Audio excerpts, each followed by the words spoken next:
Bryan, you're a client education instructor for TD Direct Investing, where you teach people anything from how to place a trade on the direct investing platform to topics like options trading.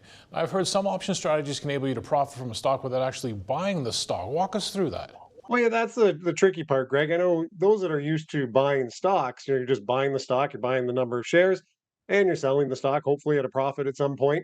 With options, it's completely different. So that's where learning options, it's hard to wrap your head around at first. So as I said, when you're buying a stock, you own the shares, and they're going to fluctuate up and down. So buying an option can be like making a deposit. It's a fee to lock in a price or to either buy or potentially to sell. I don't know. I like an example we use oftentimes in our classes, Greg. We talk about if I were driving down the road and I saw my dream car. I don't know if you have a dream car in mind or not, but mine is usually like a '60s Corvette or something like that. If you saw a sticker price of $20,000 on there, but you didn't have the money and you didn't have the time to go and go to the bank and get the cash, or maybe you just need to wait a little while and you wanted to research it, you could go to the seller and say, hey, can I give you a small deposit? Let me give you $1,000 right now, and if you guarantee me, or do you just promise that you're going to sell me the car at the $20,000 price in the next 30 days, or it could be 60 days, whatever time frame you guys agree on. That'd be like an option, so you're locking in that price, so you can either come back a little bit later on and buy the car, or you can decide not to. You're going to lose that deposit or that $1,000. But if the car price all of a sudden goes way up because there's a bunch more demand, the price maybe goes up to 25,000. You are now guaranteed you can buy it at that 20,000 because you have that contract with the seller in place. So that's very similar to an option. Okay, so we have an understanding now how options work. Why might an option be relevant in today's market conditions? Well, options can provide alternative approaches to you're going to either profit from up, down, or sometimes even sideways movements. Locking in that price, is one thing I just mentioned. So if you don't really want to buy the stock yet, or you maybe don't want to sell a position quite yet, you want to hold on to your shares and see if it's going to be worthwhile to maybe sell something later on. But then you want to lock in that price now.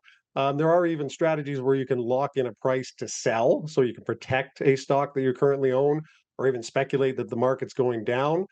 So that's in the case of a stock dropping.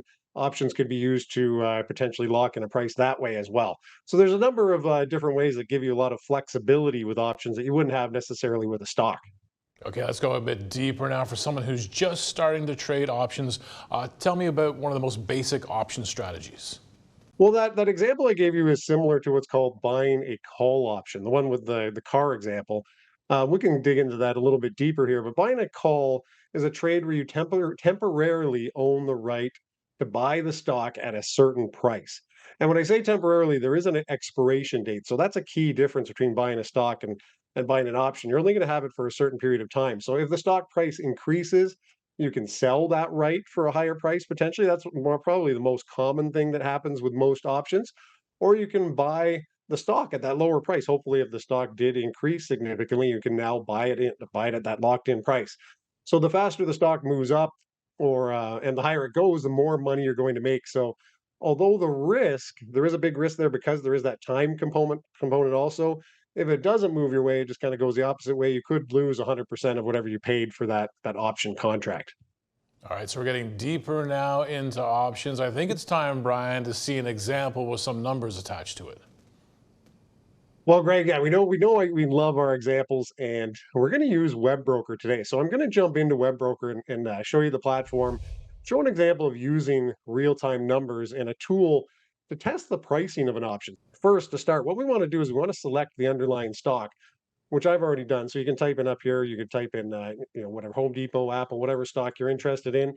Let's look at Home Depot. So this is the option chain. So as soon as I put in the stock symbol, you're going to go to the options tab, and I'm going to scroll down, and I'm just going to show you really quickly the symbol, the bid, and the ask. These columns, they do disappear as you scroll down, but as I go to the middle, I'm going to see this greenish colored line, and this is what's called an at the money option. There's calls on the left hand side, so I mentioned that call. We're going to look at a call example, and there's puts on the right side, and I'm looking at the $300 strike price. So this is that price I want to lock in.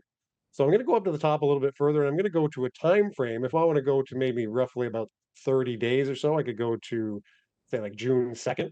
I'm just kind of eyeballing this. It'll tell me in a moment. That's roughly about 39 days.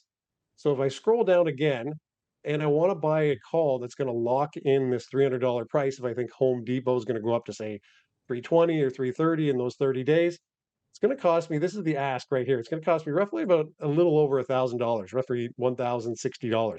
These numbers here are in multiples. They're multiplied by 100. One contract represents 100 shares.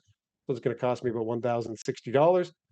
So now I can go up to the top and I can go into this analytics tool and I can test this and I can see, well, what would happen to the price of that option if it did go up to, say, $330 or something in that nature? Whatever your target is, you can now put it in here at this top part, and now it shows me all the calls for that date I'm looking for.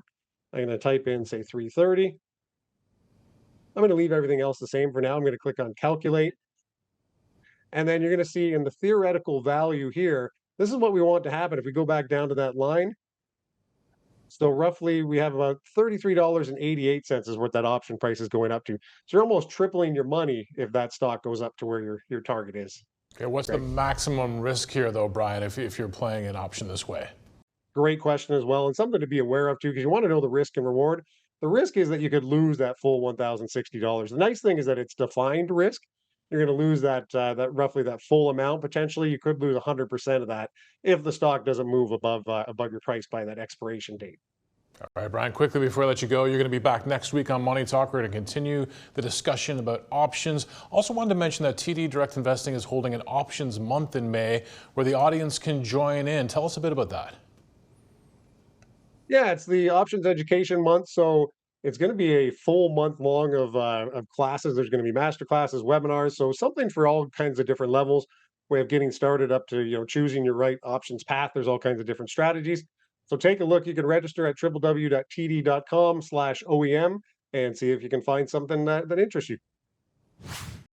That was Bryan Rogers, Senior Client Education Instructor with TD Direct Investing. I want to emphasize that while the goal of today's segment is to educate you on options, you need to decide for yourself whether trading options is right for you in terms of risk profile, amount of time you have, your resources, just to name a few considerations.